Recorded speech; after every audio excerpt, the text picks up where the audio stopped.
Hi everybody and welcome to Cunis Bio. My name is Pádraig Walsh and I'm a student of the Irish Traditional Music course in Ballyfermot College. As part of the course, I've developed this video which I hope will help you all on your magical Irish traditional music journey. Remember what I call this video the Concertina Player's Companion. Many of the tips can equally apply to many other instruments such as the flute or the fiddle. However, I will be focusing on my concertina to demonstrate many of the tips. The best tip I ever got was from a friend of mine who told me I am not learning the concertina. In fact, what I am learning is Irish music.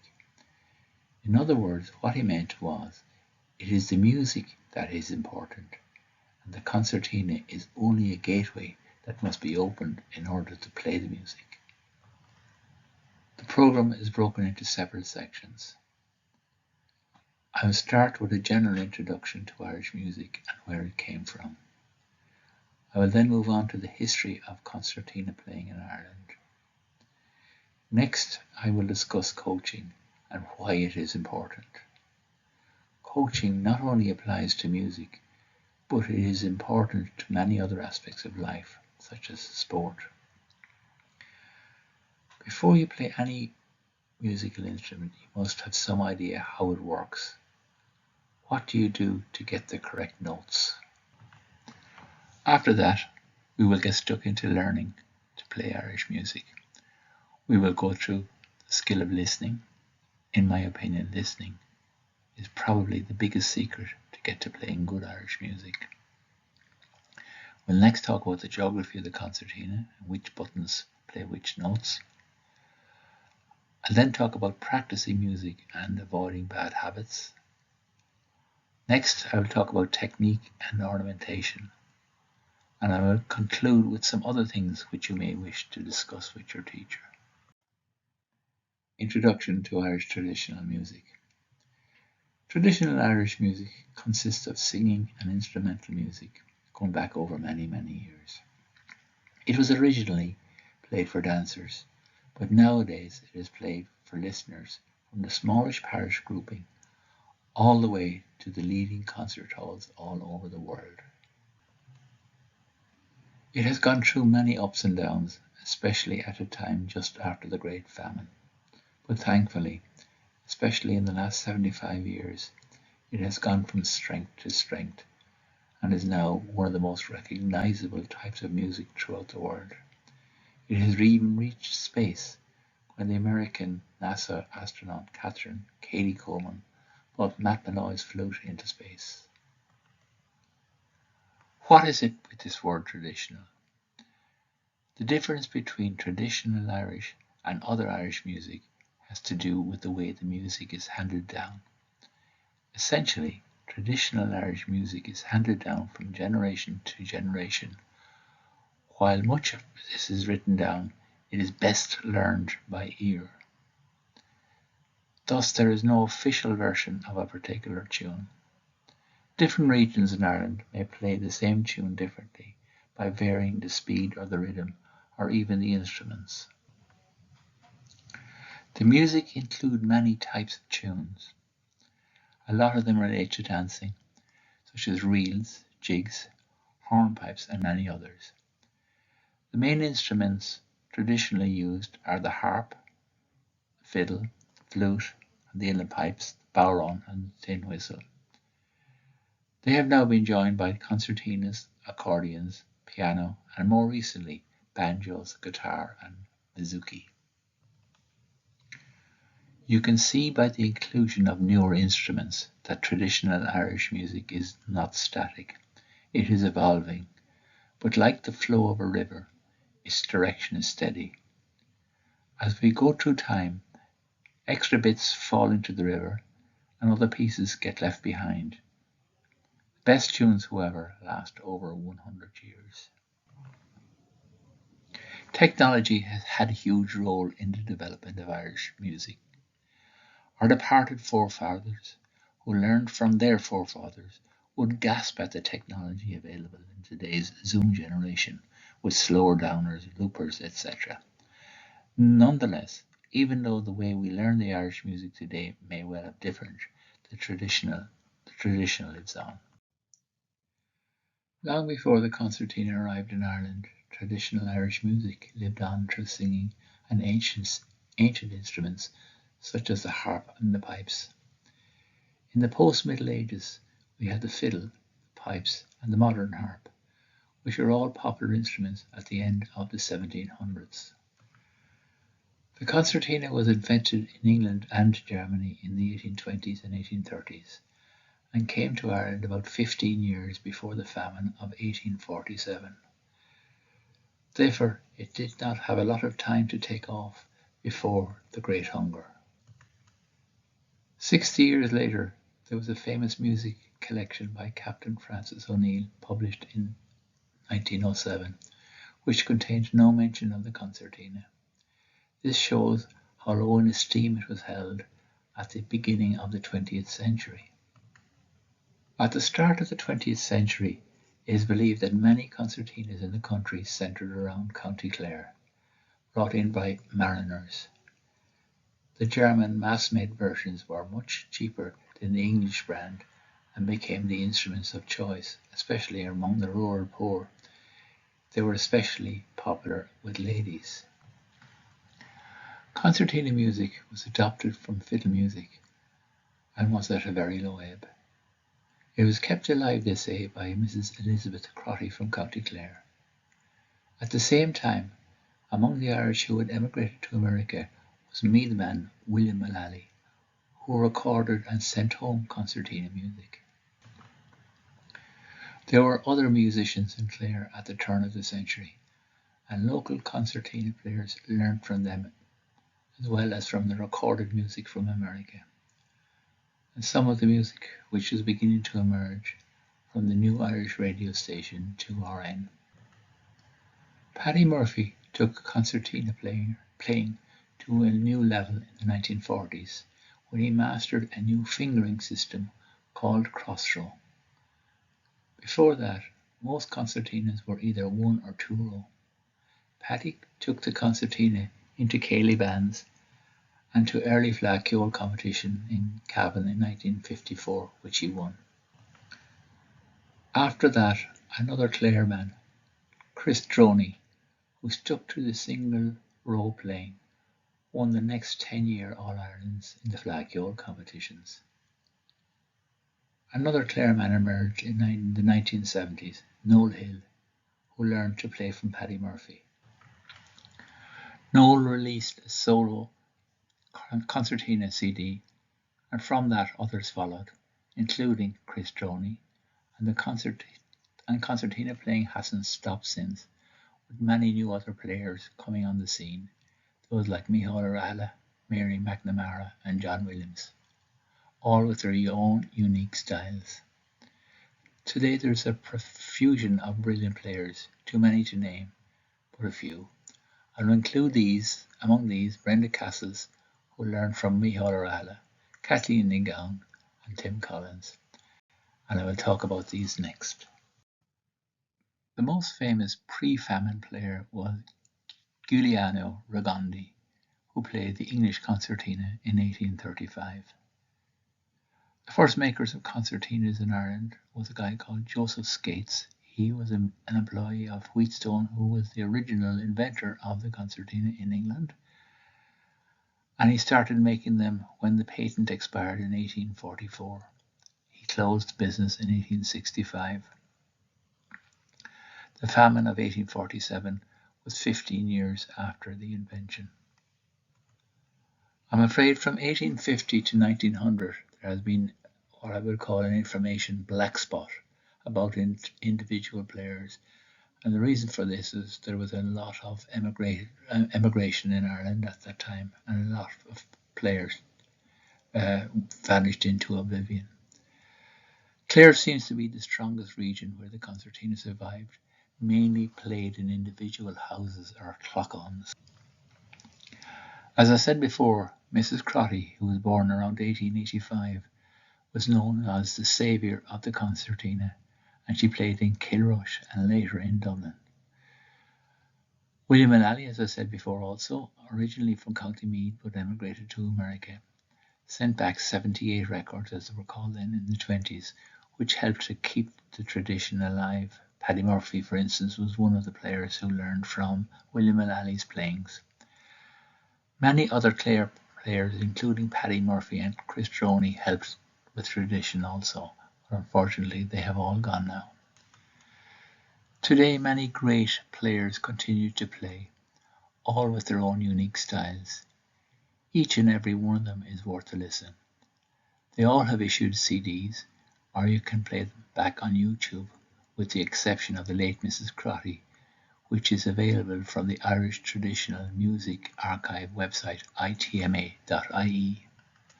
Today's great players include Noel Hill, Micheál O'Reilly, Mary McNamara, John Williams, Tim Collins, Brenda Castles, Kathleen Nigown, Cormac Begley and Jack Talty. This list is far from exhaustive. I'm sure you know great players from your own area which I've left off the list. A good idea is to ask your own teacher for the names of other players who you should listen to.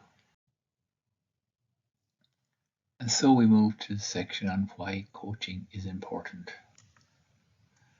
Anybody who tried golfing or swimming or played a ball game will know the importance of coaching.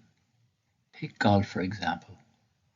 The worst thing you can do when you take up golf is go down to the driving range and whack a couple of hundred balls as far as you can.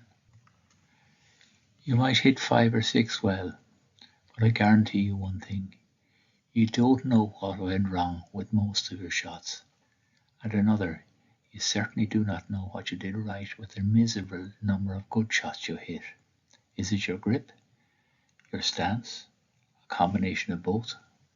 Coaching will tell you the answers to this. Without coaching, it is so easy to pick up bad habits. These habits maybe seem imperceptible at the start, but if they persist, they will eventually limit you at your golf. With very few exceptions, you can only go so far without coaching. In the same way, failing to operate the concertina properly will only get you so far, probably to intermediate level. If you learn bad habits, there are only 2 solutions.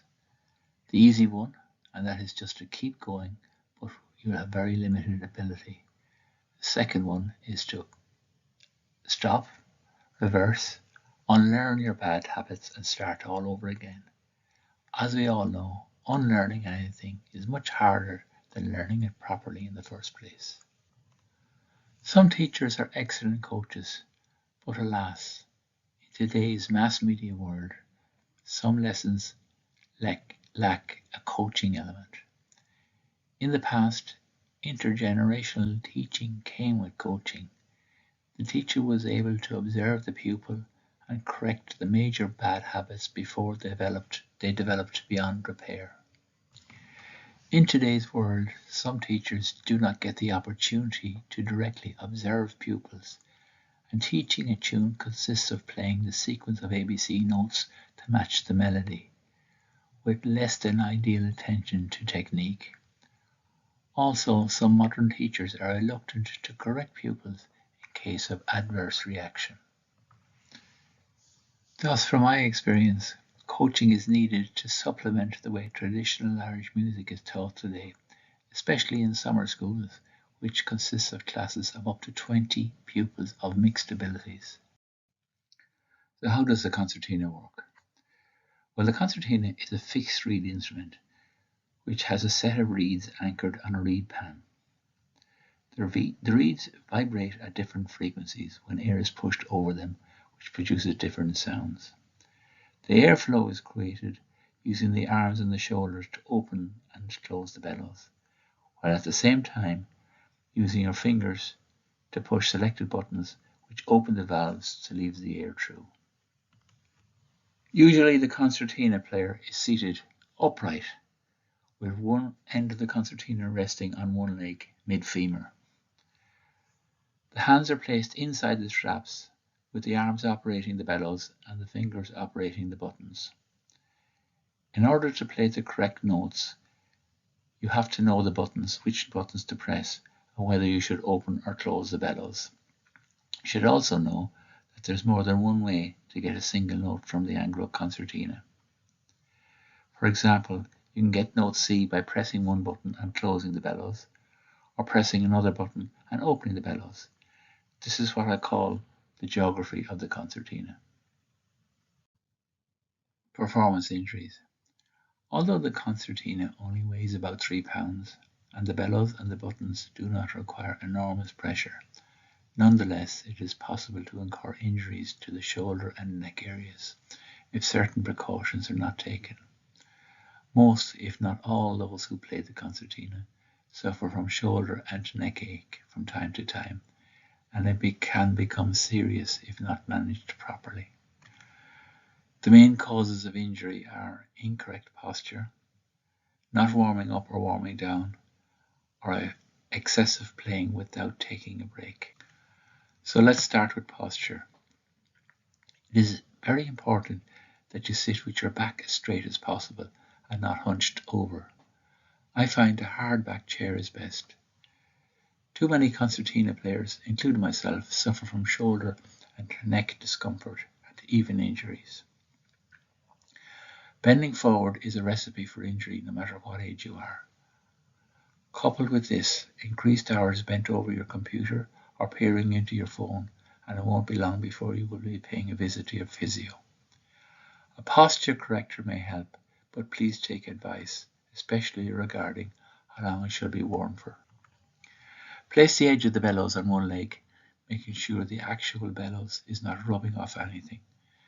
If the bellows is touching anything, it will incur resistance, and therefore it will be a tiny bit more difficult to open or close.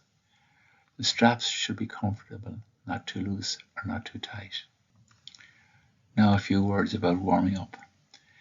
It is not a good idea to go from a standing start to a series of very fast reels without warming up first of all.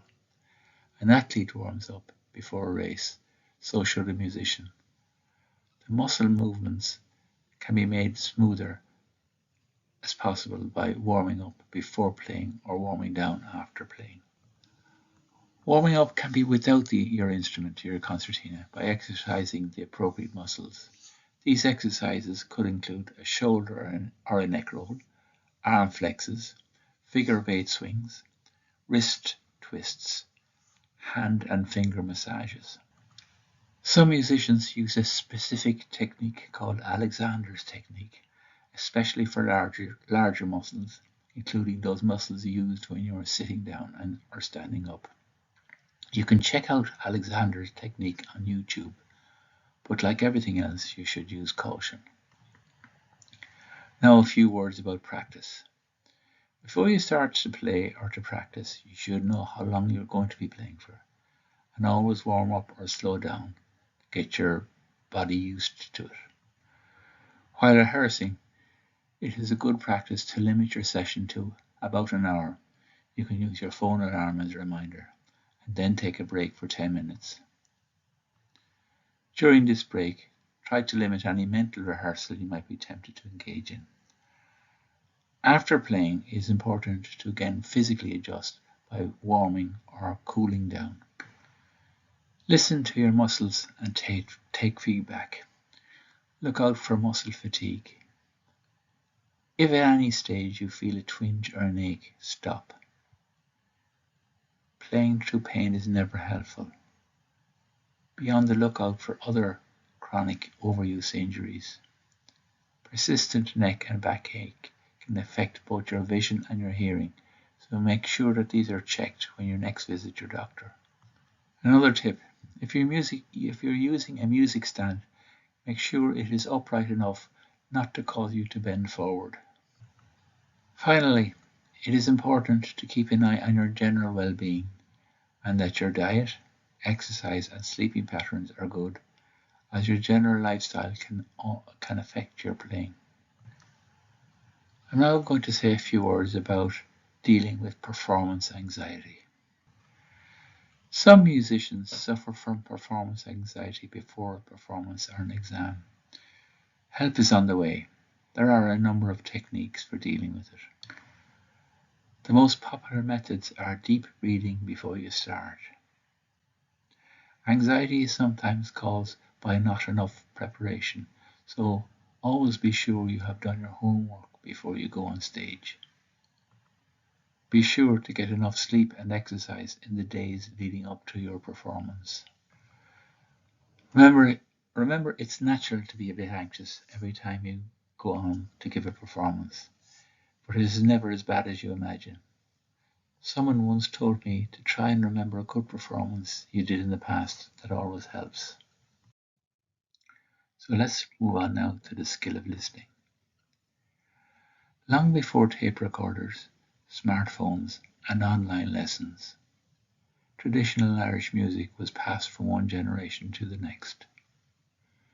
Each generation of musicians taught the next generation by exposing them to the music from an early age.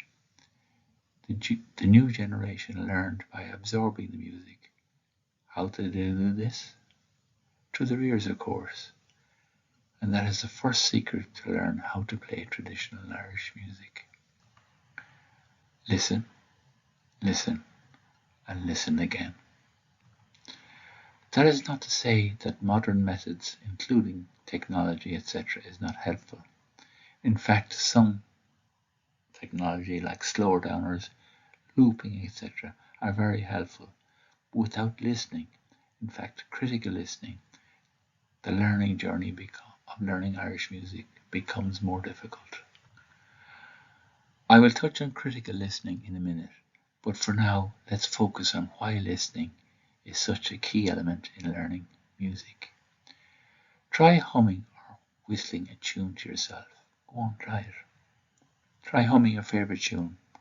It doesn't have to be Irish. Just hum a tune you really know. Happy Birthday, for instance. Now listen to some random song or tune you never heard before. Now try to hum it. Did you get it right? I bet you hit a roadblock. Why is this? The problem is that you haven't learned or memorized the new tune yet in your head. That brings us to critical listening. Firstly, there is a huge difference between hearing and listening. Critical listening is a process for understanding what is heard and evaluating it, judging it, and forming an opinion on what you've just heard. In other words, when you are listening to a piece of music, you should try to absorb all the sounds, not just the melody.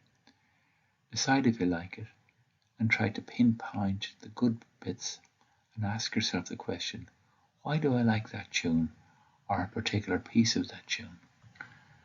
We are now going to do a short exercise on critical listening in my own language. I call it half listening, active listening, and listening with both ears. The best way I can describe half listening is when you are listening but not paying full attention. A good example is if you're listening to Radio na Gaeltachta at the same time as you're watching Ireland playing the All Blacks on the television. You're doing little more than hearing the music, but you're half watching the match and half listening to the music. When the commentator raises his or her voice, your level of listening to the music decreases. Try it sometime, but make sure that you're using your headphones, especially if there's somebody else trying to watch the match. Active listening is a different ballgame. Here you're focused on the tune, perhaps with headphones on, which you are really concentrating.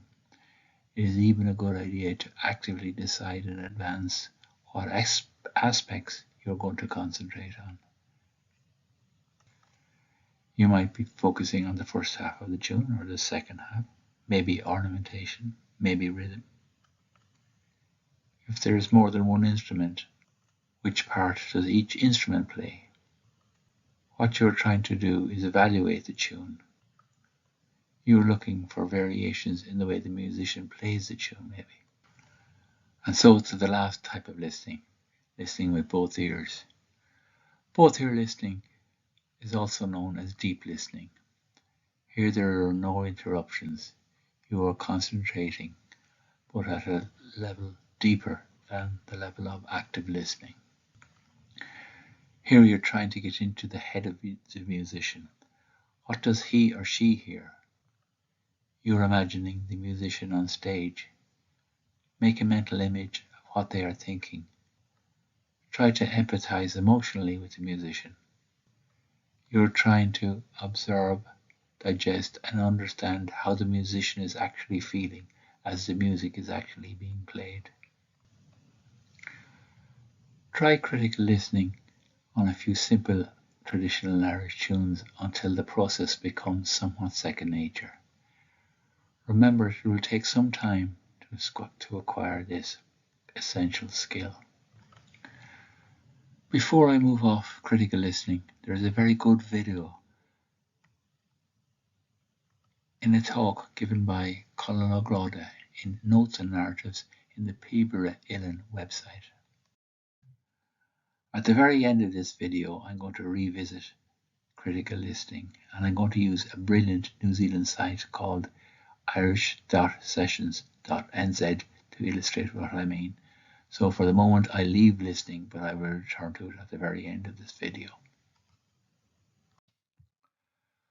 One of the biggest mistakes I made was not knowing the geography of my concertina. Which buttons creates which notes? I took up the concertina 3 years before COVID hit and started with a group of about 6 other beginners. We started with simple tunes like Maggie in the Woods and Breeches Full of Stitches. What we were never told was that there is more than one way that you can play a high D or a high E or a nay or a G, etc. Every new tune I learned from the ABC notation, high D and high E were always on the right hand side. I sailed through the pandemic, oblivious of the D and E on the left hand side. That is 5 full years of never playing a B, a D or an E on the left hand side. In fact, it never even dawned on me that I was not playing these buttons. It was only when a new teacher asked me to play on the inside row that I realized what I was missing, and hence began the long journey of unlearning, but that is a different story. Along the way, I learned to read ABC notation a bit quicker than in the early days, trying to copy rhythm, but I became dependent on the notes and never learned to play by ear. I was aware that this was not ideal, but because of my age, I convinced myself I did not have the time to learn the old-fashioned way, or what I now know is the proper way. How wrong I was. So let's look at the basic geography of your musical instrument. In the case of the concertina, this means becoming familiar with the bellows and the buttons most often used, not necessarily all the buttons. Using a cycling analogy, you are learning how the pedals and the brakes work, but not necessarily how to change the gears. But that will come later. You will probably play all 15 buttons on the left-hand side of the concertina before you learn to use all 15 buttons on the right-hand side. The buttons on the right-hand side you will probably use are the first 3 buttons on each row, or those played with your index finger, your middle finger, and your ring finger. So here is a useful exercise you might consider during warm-up. Go up and down the inside row on the left-hand side of the concertina, calling out each note as you open and close the bellows, using the chart if you have to. When you know the inside row without having to think, move on to the middle row and then to the outside row. When you have conquered the left-hand side, move to the right-hand side. But for the moment, you have to concentrate only on the first 3 buttons on each row. Remember, it might take a few goes at this exercise, but a little practice each day will cement the geography of the most used buttons until you get to the advanced level. Before we dive into practice, I want to say a few words about smart practice. Smart practice means planning each session. Know what you're going to practice and stick to it. Be clear on what you aim to achieve at the end of the practice session. It is wise to limit your practice to 1 hour long sessions. Sometimes the mornings are best. Always be sure to warm up and to warm down by playing slow tunes. Try to choose a room with good acoustics to practice in, and always try to avoid clutter in that room. Rehearsal should be a mixture of physical and mental practice. Don't just practice over and over again without thinking about what you just did. At the end of a session, record what you have just learned. Play it back and evaluate your progress. Don't be too hard on yourself. And the last thing you do at a practice session is to plan the next practice session. Before we get to musical practice, I'm going to divert for a minute. Did you ever see a young person cycling a two-wheeler bike without their hands on the handlebars? How did they learn to do this? The answer is practice, practice, practice. When you first started to cycle first bike, maybe you had stabilizers to help you. Next, you took the first tentative steps with both feet on the ground, most likely going down a slight incline, while fully focusing on balancing and not falling. Consciously or unconsciously, balance is the key concept in your mind. Next, speed enters the brain, and braking becomes more important than balance. And so it goes. You progress to learn to cycle quicker, change gears, go around corners, even skid to a halt without a fear. All the time your confidence is building. Then there comes a time when you want to cycle. Look, mommy, no hands. Now you have to take a backward step in your learning. Balance again becomes the most important thing. You know you can't go too fast or too slow. After several falls, you eventually get the technique, and before you know it, you can cycle for long distances without a care in the world. The only thing in your mind is looking out for potholes. You are now cycling using the bicycle as an extension of your own body because you have practiced so much. The same principles apply to learning to play Irish music. You must practice enough until your instrument becomes an extension of your own self. So what are the steps involved in practicing a new tune? The first thing you must do is have the basic melody of the tune in your head. For this, refer back to the listening skills section of the program. Don't attempt ornamentation at this point, or for a long time to come. After a few turns of the tune, you may discover that you're experiencing bellows issues, either in or out. Stop and think. Are you starting the tune with the bellows too open or too closed? Could you switch to a different B, D, or E? Will that help? This is the point where you should consult with your teacher. What you are looking for is the correct note to play, which in general minimizes the change in the bellows direction without hitting air problems. Do not raise the speed of your playing until you are comfortable that you can feel the notes and play them without thinking. In other words, that your musical instrument is an extension of your body. The notes begin to flow of their own accord. Before you begin to speed up, you need to check a number of things. Are you playing the tune effortlessly? Are you giving each note its full length or duration? A common mistake is to play some notes too short in order to get to the next note. That's a big mistake. Go back and keep playing slowly until every note is perfect. Record yourself and listen back, and note the places where you tend to rush notes. You can even slow down the playback that you're recording and check this also. Only when you and your teacher confirm that you can play the melody slowly and perfectly are you ready to start increasing your playing tempo. Take a particular note of the long notes.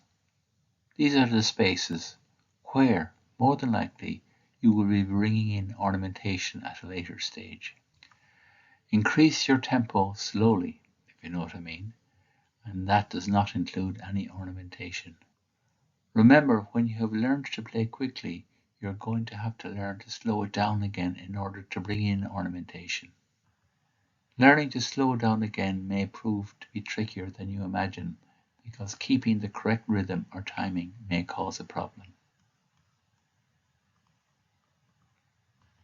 Before you move on to ornamentation, learn to play at least 20 or 30 tunes without notes, being comfortable with each. You may need a head start with some of the tunes, but that's okay. Check with your teacher, but if you have faithfully followed the 3 sections on listening, geography of the concertina, and practicing avoiding bad habits, you might be ready to move to ornamentation and concertina technique. Ornamentation. This session is not going to teach you how to ornament a tune. That is your teacher's job. And anyway, I'm not very good at it myself. All we will touch on here are a few pointers on ornamentation. Ornamentation is decorating a tune with extra notes or else vamping the bellows to add to the richness and the texture of the music. You can ornament using the bellows by giving it an extra jolt or twitch without using any extra notes. Alternatively, you can ornament using extra notes. But when ornamenting with extra notes, it is important to keep your finger as physically close to the note being ornamented and be sure to give it its full value and only barely tip the ornamenting note. You do not have to ornament every or any tune. It is much more important to have the rhythm and the swing of the melody. Some of the greatest concertina players use sparse ornamentation. East Clare virtuoso player Mary McNamara is a fine example of someone whose playing is beautiful yet very simple. Only begin to ornament when you are very comfortable with the tune and very familiar with the long notes and where they fall, as this is the place where you are more likely to ornament. Over-decorating a tune obscures the melody and can kill the clarity of a tune. Remember, using variations can be just as effective, and remember the old saying, less is more.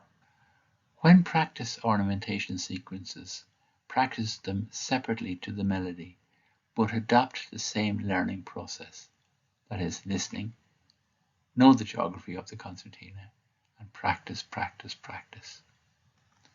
You will need to understand the various types of ornamentation in traditional Irish music. These are called cuts, rolls, crons, triplets, and octaves. But these, I am afraid, will have to be left to your teacher to explain how to do these. Well, that is it. I hope you found these series helpful and useful. Please feel free to discuss any aspect of my coaching tips with your teacher. And remember, practice does not make perfect, but practicing properly goes a long way to helping you to play and enjoy your music. I am now going to do a short video from the New Zealand sessions, which I find very helpful in developing my listening skills. Hello everybody, and welcome to this short video on the Irish Sessions New Zealand, in which I am going to try and demonstrate to you how the website works in order to help you to listen to your Irish music. Now the first thing I must do is I must share a screen with you. So I must share this screen with you. Hope you can see that now. That's the website, irish.sessions.nz website. And you can see across the tab, there are 9 tabs here. We're really only interested in 2 of them, Tune Archive and Toolbox. There's a third one called Listening by Ear, which you can click on yourself and you can read about it. But let's start with the Tune Archive. So if I click on the Tune Archive, I will get a list of tunes. So you can see there's 500 tunes in this archive. I'm going to search for one called Tommy Peoples Reel. T-O-M. All I've got to type in is T-O-M and all the T's come up. Tommy Peoples comes up. and there I have Tommy People's Reel. Now we can see here that there are a lot of functionalities. You can slow it down, you can loop it, you can reset it, etc. And below that you have got the notes themselves, and you can actually have the ABC notes as well if you prefer that format. Let's go back up to the interesting part, is the part where you're playing it. So let's just start it first of all and see what happens.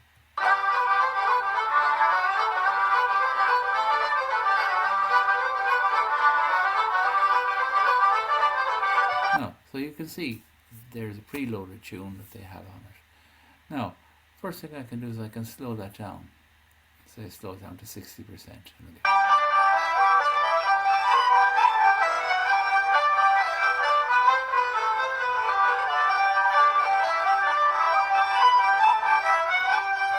Or what I could do is if there's a part that I wanted to play particularly, listen to particularly, I could start a loop.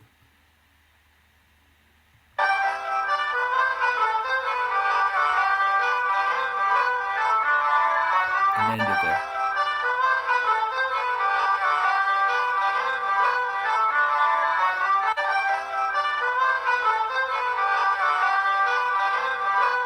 So that's very useful when you want to listen to a tune or listen to a particular part of a tune and slow it down, etc. So that's the tune archive, and you have over 500 of those there. I'm now going to go to the toolbox to show you something. The toolbox is a facility that allows you to load your own tunes. So you do that by clicking on, I think it is play local audio,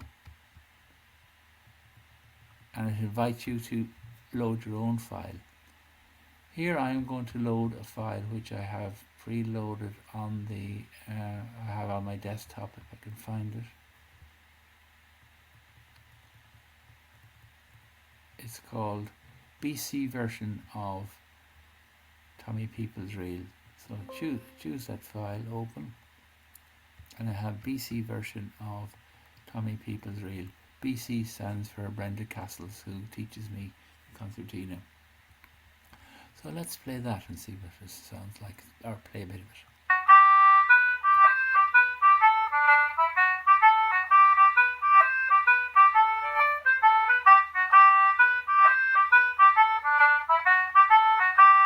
Again, you can slow that down.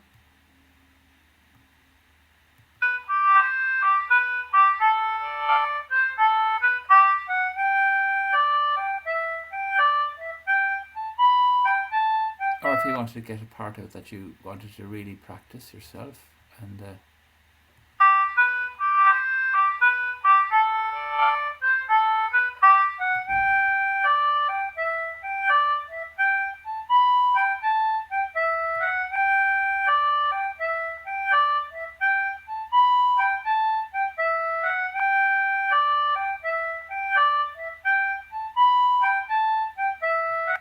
so there you have it. The New Zealand Irish Session website, you have a tune archive of 500 tunes into it, and you can also load your own teacher's tunes into it and play around it, and you can listen to bits of individual parts of the tune or whatever. So I hope you found that useful, and thank you for watching. So I'm going to stop sharing.